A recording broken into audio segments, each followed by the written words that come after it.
Good morning everyone, welcome back to my channel. তোমরা সবাই কেমন আছো? আশা করি তোমরা সবাই ভালো আছো, আমিও ভালো আছি।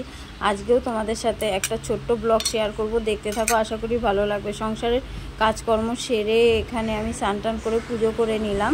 এবার যাব রান্নাঘরের দিকে। আজকে রান্না করব হচ্ছে জিওল মাছ, এটাকে বলে জানি না, মনে হয় জিওল মাছই বলে।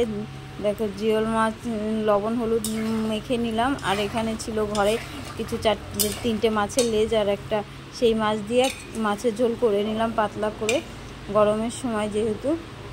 এখানে মাছের ঝোল রেডি হয়ে গেছে।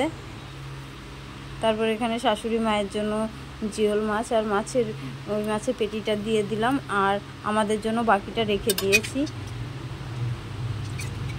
এখানে মেয়ের জন্য খাবার বেড়ে নিচ্ছি, আর মেয়ের বাবার জন্য বেড়ে নিয়েছি।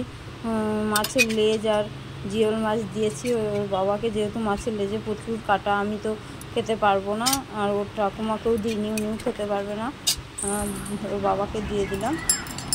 আর এখানে আমি রান্না করে এত গরম লেগেছিলো, শেষমেশ লেবু জল করে নিয়েছি। আর ওটা ছিল একটা কালো জিরে লেবু জলের মধ্যে। আর এখানে বিকেলের দিকে যেহেতু মেয়ের বাবা বাড়ি এসেছে, বায়না ঘুরতে যাব। তারপর দেখো বৃষ্টি ছেড়েছে, পরের দিনের ভিডিও এটা। আর এত পোকা উঠছিল, লাইটের কাছে পোকা ভর্তি ছিল। আর ঝড়ে দেখো আম পড়েছে, সেগুলোই আমার শাশুড়ি মা দিয়ে গেছে, কিছু পাকা আম। আর আজকে বাজার করা হয়েছে, মাছ বাজার।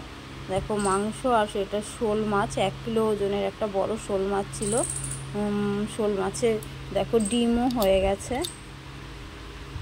তারপর এই মাছ আমি ফ্রিজে রেখে নিলাম, মাছ আর মাংস আলাদা করে, আর বাকি যেইটুকু মাংস রান্না করব সেটাও আলাদা করে রাখলাম।